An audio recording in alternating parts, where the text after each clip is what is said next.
Padahal story idenya udah bagus banget mengangkat kisah kelam pesugihan dengan menggunakan alat tumbuk dan cermin. Tapi sayangnya, so let's talk about Perewangan.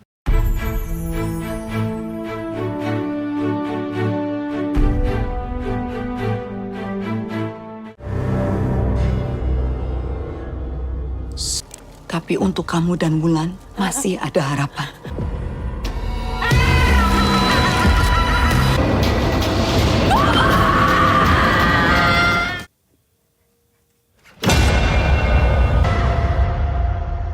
Hai film lovers, welcome back again with me Ali dari Film Lovers Indonesia, teman filmmu. Dan kali ini gue bakal mereview film horor Indonesia lagi yang baru tayang belum lama juga di bioskop berjudul Perewangan. Film ini disutradarai oleh Mas Awi Suryadi yang kalau kita tahu juga sempat viral filmnya yaitu KKN di Desa Penari. Dan gue juga sempat bahas film KKN di Desa Penari di channel ini juga yang bisa kalian tonton di sini. Dan FYI, film Perewangan ini juga datang dari salah satu tweet yang viral di aplikasi X atau Twitter itu. Sama juga halnya dengan KKN di Desa Penari yang datang juga dari tweetnya di Mas Simple Man ya kalau nggak salah. Dan jujur gue di sini juga nonton karena kepo aja Perewangan itu apa, dan juga karena hook posternya yang kayak ada apalah itu, kayak gue bilang kayak alat mandi ya, tapi ternyata bukan alat mandi, itu adalah alat tumbuk ya. Gue juga baru tahu pas nonton filmnya. Dan gue ingetin juga ke teman film lovers kalau video review kali ini juga bersifat non spoiler. Tapi untuk bagian ending explanation gue bakal sedikit ngebahas tentang ending dari film Perewangan ini juga yang gue rasa juga ini lumayan lah buat dibahas-bahas juga ya. Sedikit sinopsis dari film Perewangan ini adalah bercerita tentang seorang kakak yang bernama Maya dan juga seorang adik yang bernama Wulan. Dia selalu diganggu oleh makhluk halus di dalam rumahnya. Dan si Maya juga sempat menduga kalau ini adalah perbuatan dari bibi dan pamannya yang selalu sirik dengan keluarganya. Tapi sayangnya tidak, ini semua terjadi karena ibunya yang menggunakan pesugihan Perewangan. Lalu gimana nih dengan nasib Maya dan Wulan? Sampai di sini aja untuk sinopsisnya. Langsung aja kita masuk ke review session.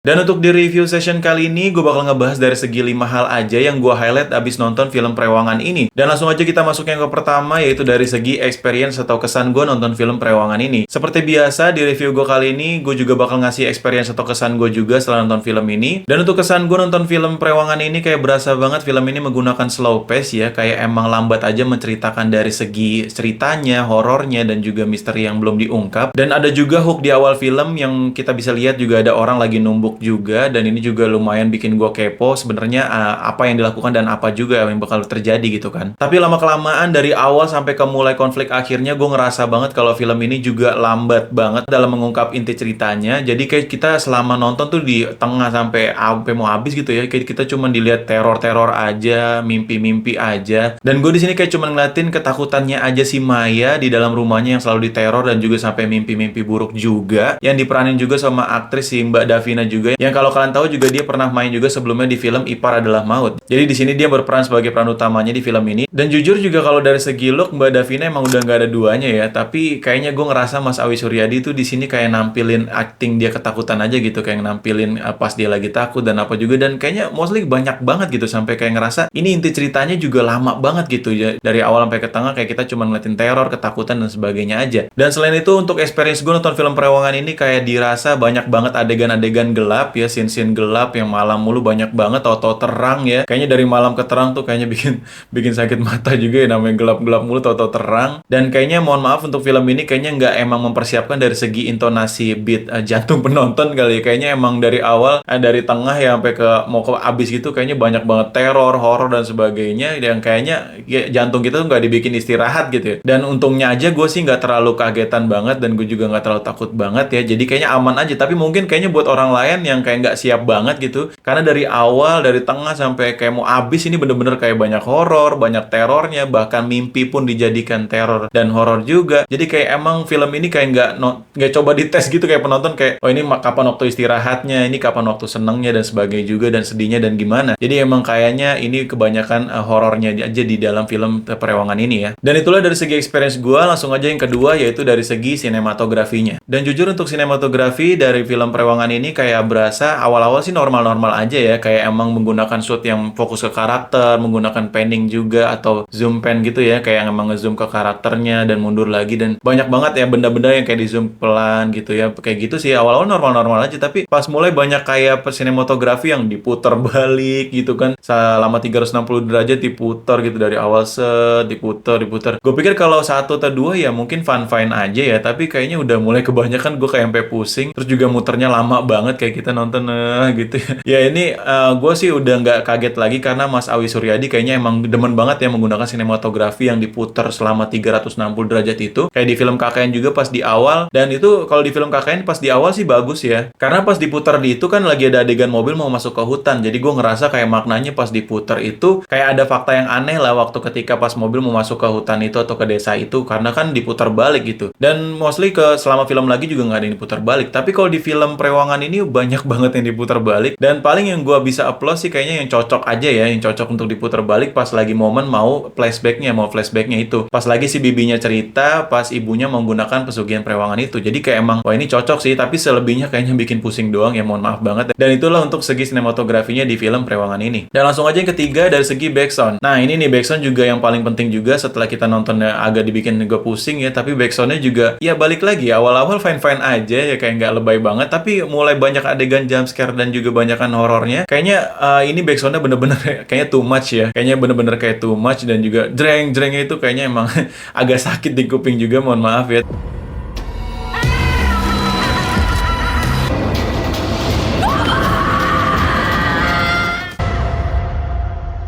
Tapi ini mungkin ada ditunggu netizen Indo yang pengen banget dikagetin atau gimana, tapi kayaknya too much sih bagi gue ya. Untuk personal pribadi gue ngerasa backsound di film ini tuh kayaknya too much banget, kayak over banget ya, kayak emang ada scene yang kayaknya harusnya nggak usah terlalu buat dia jreng-jreng banget ya, karena dan gue juga tahu dari segi kostum dan prostetik di si hantunya ini juga emang kayaknya udah serem banget, jadi nggak perlu banget didorong backsound yang kayak jreng-jreng kan kencang banget ya dan sebagainya. Dan selanjutnya untuk yang keempat yaitu dari segi karakternya. Dan untuk dari segi karakter dalam film Prewangan ini kayak emang banyak banget dari menceritakan dari segi Maya yang sebagai anak yang diterornya, dan juga ibunya Sudarsi sebagai main villainnya juga yang karakter jahat juga yang menggunakan pesugihan Prewangan tersebut. Dan jujur di sini banyak banget mengeksplor karakternya Mbak Davina di sini sebagai Maya, yang kayak momen takutnya banyak banget, momen juga dia pas lagi mau selamatin dan sebagainya juga banyak banget adegan horor dari dia. Dan untuk actingnya sih mostly ya kayak fine-fine aja ya, kayak emang dia bisa juga untuk menggambarkan suatu peran yang takut juga sedih dan sebagainya, kayaknya fine-fine aja. Tapi ya paling itu aja sih, kayaknya Mas Awi Suryadi kayaknya too much banget mengeksplor karakter si Maya di sini sampai kayak kelupaan inti ceritanya tuh, padahal penting banget dan juga bagus banget. Paling yang gue bisa bilang bagus juga di sini karakter Maya dan juga karakter ibunya Sudarsi, dan juga si anak kecil ya, si Wulan ini yang emang kayaknya MVP banget di film ini, kayak dia tiba-tiba sih tahu ya, dia tiba-tiba sih berani gitu, dia tiba-tiba yang kadang takut dan sebagainya. Gue juga gak nyangka si anak kecil itu udah jago acting juga, walaupun kadang sometimes ada acting yang kurang juga ya, tapi wajar lah namanya juga bocah. Yang pas lagi ada momen scene kayak dia pas lagi dikasih tahu ibunya ternyata menggunakan Prewangan, ya kayaknya acting bocahnya juga kayak takut-takutnya dibuat-buat tuh, berasa banget. Tapi ini balik lagi ya, wajar ya, karena ketutup juga acting-acting lain ketika dia takut, terus ketika dia apa. Dan jujur gue juga applause banget sama acting si karakter Wulan di sini, yang kayak emang dia berani banget ya, yang emang scene terakhir pas sama hantunya juga dia kayaknya berani banget untuk mengadu acting sama hantu juga. Dan gue paling ngerasa kurang aja ketika ngeliat actingnya Bu Sudarsi di final scene atau puncak konfliknya yang terakhir itu pas dia lagi pada nongol semua ya, kayaknya ngerasanya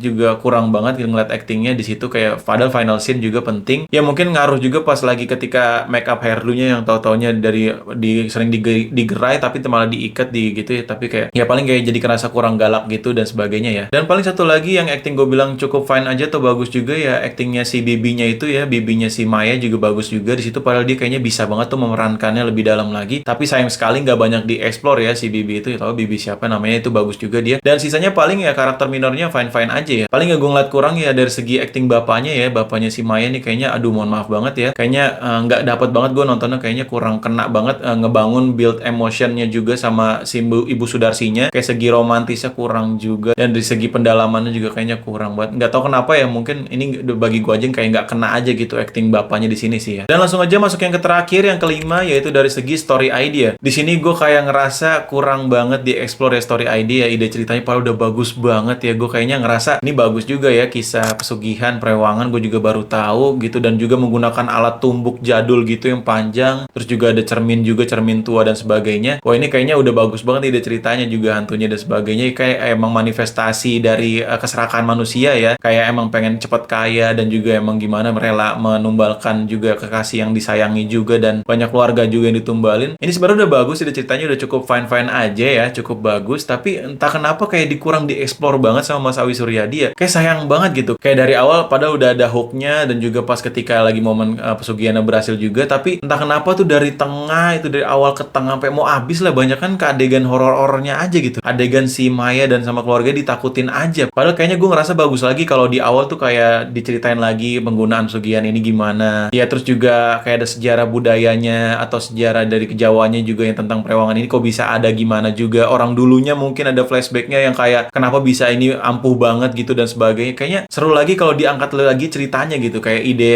penggunaan alat-alat ini kayaknya bagus banget, alat tumbuk itu gitu kan dan sebagainya. Padahal sempat dimention juga sama orang Padang atau Madura gitu yang mau beli alat tumbuk ini, tapi itu udah bagus tuh untuk build up, mau ngebangunin cerita ide sejarahnya itu ya, sejarahnya Prewangan ini, tapi nggak diterusin lagi. Padahal udah gue ngerasa wah ini kayaknya bakal diceritain nih tentang sejarah dulunya gitu, tapi nggak ada. Ini fokus sama cerita yang horor-horornya aja, bahkan kayak di mimpinya, sampai ketika ada satu momen juga yang gue ngerasa ini wah ini bohongan nih, kayaknya nggak bakal kayak gini lah, ternyata beneran gitu. Waduh ini gimana dah, gue kayaknya ke troll mulu gitu sama yang hook mimpi gitu kan, awal mimpi dan sebagainya, dan kayak gue nggak bedain, tapi ternyata beneran. Ya balik lagi untuk story idenya bisa gue bilang bagus, tapi ternyata eksekusinya kayak kurang aja, kayak kurang diperdalamin lagi, kurang dieksplor lagi dari segi Prewangannya ini. Dan sisanya paling dari segi prostetiknya juga udah mantap ya, dari segi hantu Prewangan juga udah bagus banget. Ini menggunakan prostetik juga dan make up dan sebagainya, kostum juga, dan kayaknya udah niat ya kalau dari segi ini nggak menggunakan mostly CGI juga. Dan jadi itu aja yang bisa gue bahas dari segi review gue dalam nonton film Prewangan ini. Kalian bisa nilai sendiri juga di kolom komentar, dan bisa diskusikan juga menurut kalian gimana yang udah nonton. Dan langsung aja kita masuk ke ending explain. Dan buat teman-teman yang belum nonton filmnya, supaya kalian biar nggak kena spoiler sampai di sini aja, dan baru bisa balik lagi ke video gue ini untuk nonton ending explainnya. So langsung aja kita masuk ke ending explain.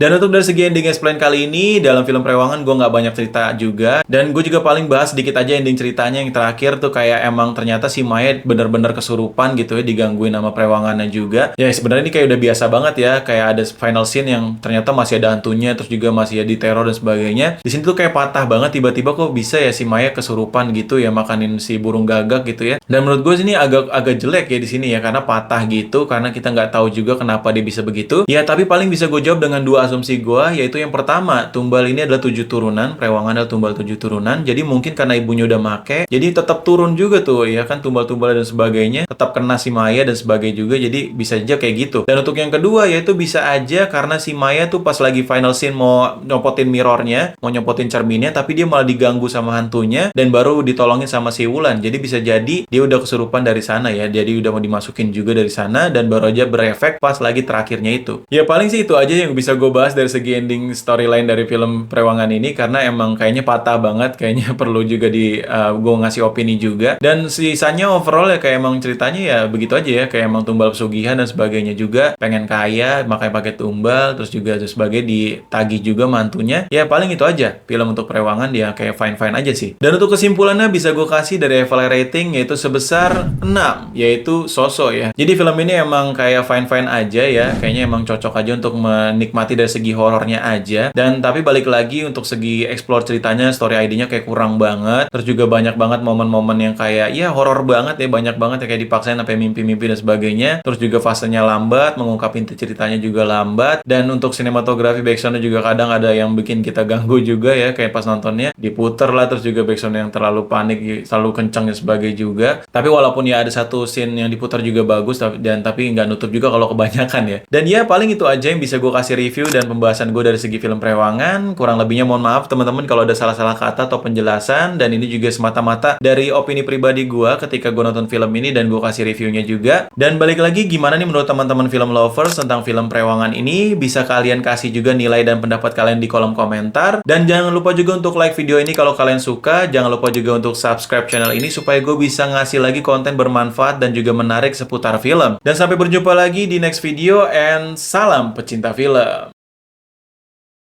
Prewangan. Wah, padahal story ID-nya ini kayaknya bisa dieksplor lebih dalam lagi, bagus juga. Tapi entah kenapa kayak jual ini aja ya, jual horor-horornya aja, juga karakternya Mbak Davina di sini kayak dieksplor banget dan sebagainya. Padahal kayak kita butuh banget inti ceritanya yang diungkap lebih dalam lagi. Ya, overall sih fine aja sebagai horor, tapi kayaknya masih cukup jauh ya dari kata bagus.